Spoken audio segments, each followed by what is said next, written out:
European football is more than just a game. It is a business empire, and world clubs like in England, Spain, and Germany earn millions every week.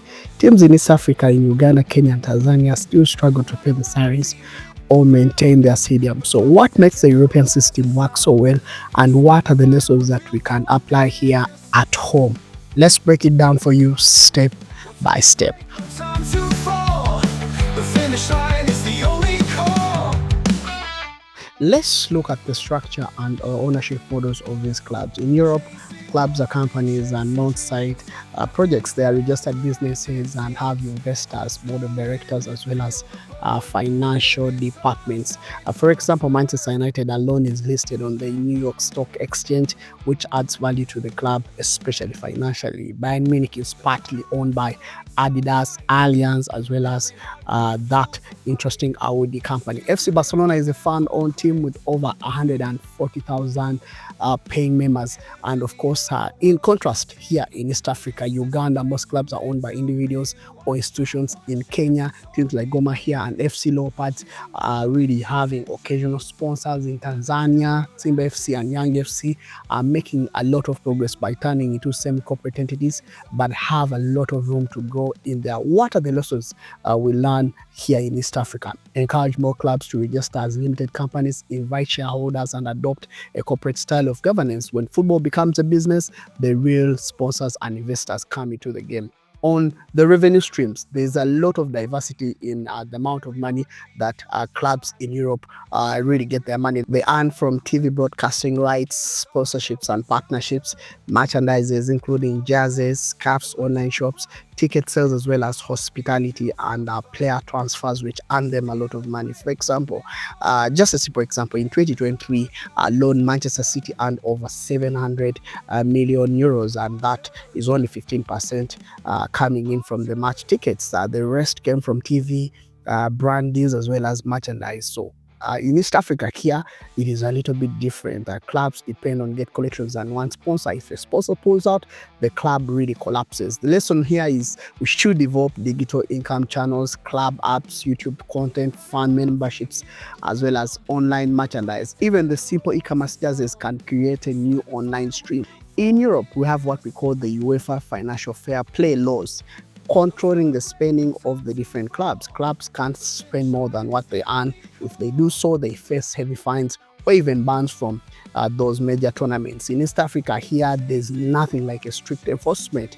Some clubs overspend to win trophies, and they even fail to pay their players for months. The lesson here is that Uganda's Football Federation, Kenya, as well as Tanzania Football Federations should develop local financial fair play policies, requiring each top-tier club to publish their annual financial reports. This builds accountability and trust for the fans as well as their sponsors. On the side of the infrastructure, European clubs have money from their stadiums, not just the matches. They host concerts, they have tours, they have events, as well as conferences. I will give you an example of Tottenham Hotspur.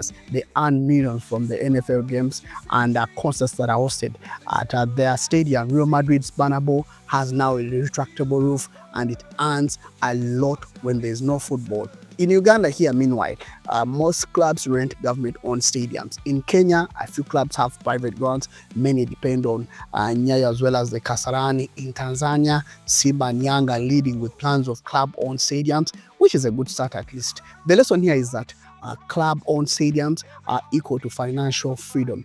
Even the smallest of the community stadiums can host weddings, events, as well as exhibitions that can earn them a lot of money. In Europe, the clubs hire professionals, financial officers, marketing experts, as well as sports scientists and analysts.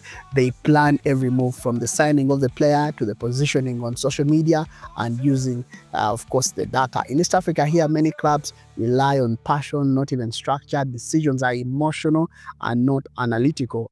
We should hire professionals, create financial plans, use analytics to track performances, funds, sales. Passion builds the culture, but data really builds the future.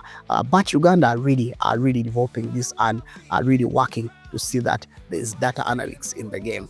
European leagues like English Premier League as well as the La Liga earn billions and make billions from media rights. Clubs get paid even before they start playing because the broadcasters and the streaming platforms have already bought their content. In East Africa, here the matches often go untelevised and streamed without even proper monetization. In Tanzania, of course, we can say that they are leading in this. Azam TV has signed deals worth billions with Tanzanian. Of course, the league as well as Kenya here can follow suit. They have their own deals in there. Uganda has the StarTimes, but all really have a lot really lacking.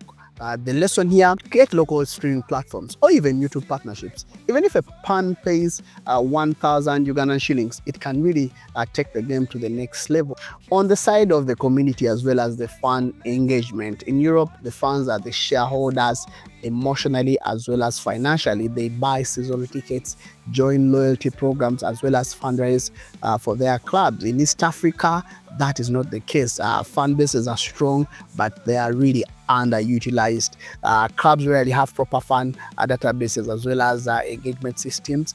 So the lesson here is we should introduce, fan digital memberships, loyalty cards, as well as updates, for example, for things on WhatsApp. Clubs like Young and Simba have already started this model, and of course, it can really build a sustainable fan economy. On the side of transparency as well as long-term planning, European clubs share annual reports showing income, data, as well as the goals. That's why the investors can really trust them with their money. In East Africa, most financial information is private and unavailable. These cares are where the sponsors as well as the partnerships, because really they cannot really come into something they are not really sure of. So the lesson here is transparency gives you credibility. If the clubs in Uganda, Kenya, and Tanzania start publishing their financial, they can really attract regional investors as well as build a long-term partnership. Finally, the government as well as corporate support. In Europe, governments really treat football like a very different industry, not even just entertainment. They support the infrastructure, tax incentives, as well as youth academies. Tanzania, you could say that the government is being proactive, supporting clubs, giving them reforms as well as stadium constructions. Kenya and Uganda still rely heavily on private sponsors with limited state involvement. The lesson here is that the government really should partner with football associations to treat the sport as a business sector, and it creates jobs, remember, and also attracts tourists in there. So in simple terms, these are the few things that you need to look at why the Europe system is really financially successful. They treat clubs as companies, they earn from different income streams, they enforce strict financial rules, use stadiums for businesses, they employ professionals, build digital presence, engage fans deeply, stay transparent, and they work with government in there. So if in Uganda here, Kenya as well, and Tanzania will embrace even half of these principles, football will stop being just a struggle business, but will become a business empire. So Europe's success is not just luck, it is a structure. East African clubs has talent, passion, as well as the fans, but it needs the systems that make money flow sustainably. And it's time to really stop surviving and start thriving as a region. My name is Brian. Stay safe, enjoy your day, and bye-bye.